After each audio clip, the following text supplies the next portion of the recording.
মানুষ কত সুন্দর করে পেন্টিং করে, আর শুধু আমার পেন্টিংটাই এমন হয় কেন?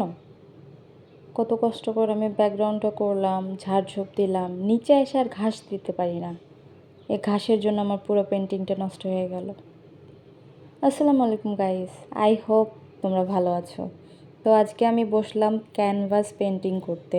এই ক্যানভাসটা ছিল আমারই নিজের বানানো, হ্যান্ডমেড। তো ভাবলাম পেন্টিং করি। রেফারেন্স পিকচার দেখে শুরু করে দিলাম। সুন্দর হলো, স্কাই কালারটা হলো, ঝোপঝাড় হয়ে গেল। এই যখন আমি ঘাস পেন্টিং করতে আসছি আর হয় না, মানে আঁকাতেই পারলাম না। পরে পুরোটাই মাঠের মতো করে দিলাম, ঘাস আর আঁকালাম না, আর যার কারণে আমার পুরো পেন্টিংটা নষ্ট হয়ে গেল। বাট আমি ট্রাই করি নাই এমন না, আমি ট্রাই করছি।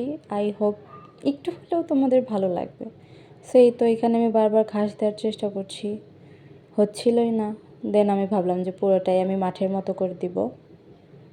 তো আমি এখন ফ্লাওয়ারটা পেন্টিং করব।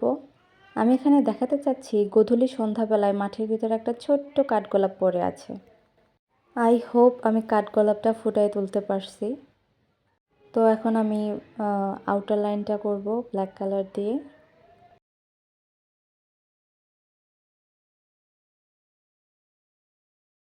নাও আমার পেন্টিং রেডি।